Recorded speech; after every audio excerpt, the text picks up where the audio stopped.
मंजिल उसी को मिलती है जिसके सपनों में जान होती है। मंजिल उसी को मिलती है जिसके सपनों में जान होती है।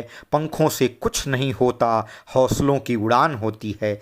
जी हाँ, आज हम ऐसी ही हौसलों से भरी हुई एक ऐसी दिव्यांग भारतीय लड़की की बात करेंगे जिसने एक पैर कट जाने पर भी दूसरे पैर से दुनिया की सबसे ऊंची चोटी माउंट एवरेस्ट पर चढ़कर तिरंगा फहराया था। ट्रेन से फेंके जाने के बाद महात्मा गांधी के बाद किसी ने इतिहास बदला है तो वे हैं अरुणिमा सिन्हा। अरुणिमा सिन्हा का जन्म उत्तर प्रदेश राज्य के अंबेडकर नगर जिले के एक कायस्थ परिवार में 20 जुलाई 1988 को हुआ। बचपन से ही खेल कूद के प्रति रुचि ने इन्हें वॉलीबॉल टीम का नेशनल प्लेयर बना दिया। 11 अप्रैल 2011 का दिन वो दिन था जिसने अरुणिमा के जीवन को पूरी तरह बदल दिया।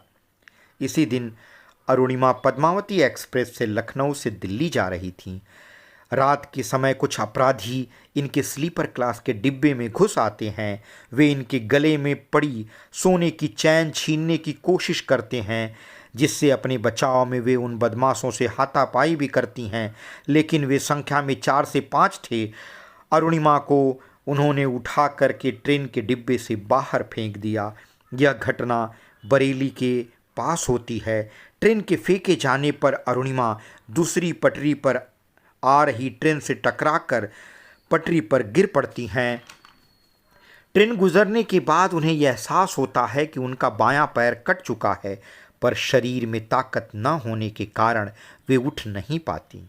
रात भर ट्रेन की पटरी पर ही पड़ी रहती हैं। ट्रेन की पटरी पर घूमने वाले छोटे छोटे चूहे रात भर उनके पैर कुतरते रहते हैं, पर पूरी रात 49 ट्रेनों के गुजर जाने पर भी किसी का ध्यान उनकी तरफ नहीं पड़ता। सुबह नज़दीकी गांव के लोग उनकी सहायता के लिए आते हैं एवं उन्हें बरेली के जिला अस्पताल में भर्ती करते हैं, पर वहां एनेस्थीसिया न होने पर अरुणिमा के पैर को काटना मुश्किल था और उनका पैर काटना बहुत ही ज़रूरी था, पर डॉक्टर उनके पैर को काटने के लिए तैयार नहीं थे। साथ ही साथ खून की भी ज़रूरत थी जो उस वक्त अस्पताल में नहीं था। पर कहते हैं ना, जाखो राखे साइयाँ मार सके ना कोई, बाल न बांका कर सके जो जग बैरी होए। शायद अरुणिमा को बड़ा इतिहास रचना था, इसलिए भगवान भी उनको मारना नहीं चाहते थे। डॉक्टर एवं फार्मासिस्ट ने एक एक यूनिट खून देकर अरुणिमा की जान बचाई एवं बिना एनेस्थीसिया के उनके पैर को काट दिया। बात मीडिया में आ चुकी थी क्योंकि अरुणिमा एक नेशनल प्लेयर थीं। अच्छे इलाज के लिए उन्हें बरेली के जिला अस्पताल से निकालकर लखनऊ के किंग जॉर्ज मेडिकल कॉलेज में भर्ती कराया गया।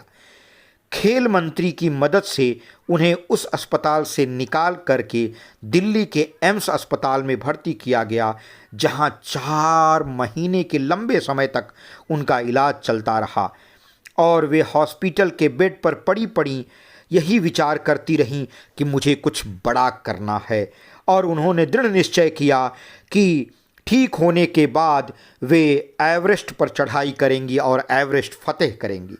उनकी विकलांगता को देखकर सभी उनका मजाक उड़ाते थे, पर उनका इरादा तो चट्टान की तरह दृढ़ था।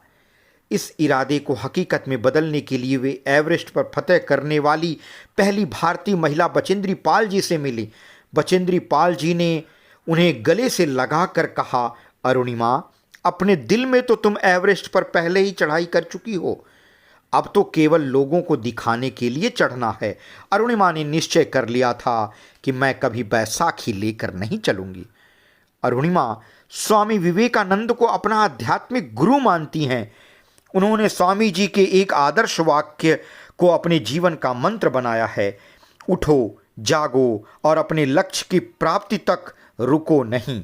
अरुणिमा ने बचेंद्री को अपना गुरु बना लिया एवं पर्वतारोहण की ट्रेनिंग लेने लगी। देखते देखते वह दिन भी आ गया जब 21 मई 2013 की सुबह 10:55 पर वे एवरेस्ट की चोटी पर तिरंगा फहराकर एवरेस्ट पर चढ़ने वाली पहली विकलांग महिला होने का रिकॉर्ड अपने नाम उन्होंने कर लिया। अब वे दावे के साथ कह सकती थीं कि कि जिस कटे हुए पैर को लोग उनकी सबसे बड़ी कमज़ोरी कह रहे थे, उसी को हथियार बनाकर उन्होंने एवरेस्ट फतह कर लिया। एवरेस्ट पर चढ़ाई करने के बाद ही उनका अभियान रुका नहीं।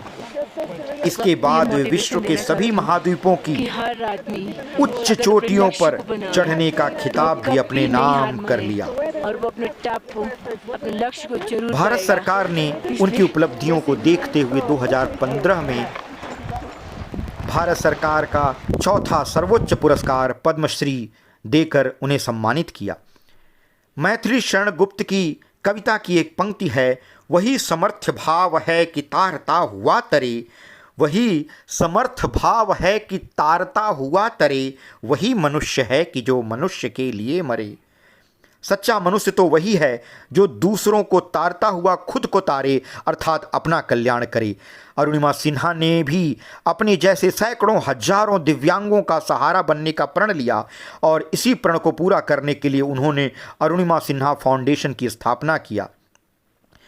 21 जून 2018 को उन्होंने पेशे से इंजीनियर गौरव सिंह से विवाह करके अपने वैवाहिक जीवन की शुरुआत की और तमाम सारे लोग जो तमाम तरह के बहाने बना करके कमज़ोर अपने को साबित करने की कोशिश करते हैं, उनके लिए वह एक मिसाल हैं और उनका बताया हुआ मार्ग लोगों के लिए अनुसरण का एक माध्यम है। वे कहती हैं अपने हौसलों के बारे में कि अभी तो इस बाज की असली उड़ान बाकी है, अभी तो इस बाज की असली उड़ान बाकी है, अभी तो इस परिंदे का इम्तहान बाकी है, अभी अभी मैंने लांघा है इन समुंदरों को, अभी तो पूरा आसमान बाकी है, अभी तो पूरा आसमान बाकी है। तो दोस्तों, मैं समझता हूँ आज की इस कहानी के माध्यम से आप अपने जीवन में नया जोश लाएंगे और अरुणिमा सिन्हा जैसे कुछ नए कीर्तिमान आप भी स्थापित करेंगे। धन्यवाद। अगली वीडियो में एक नए विषय के साथ मैं आपसे फिर रूबरू होऊंगा। आप सभी का धन्यवाद।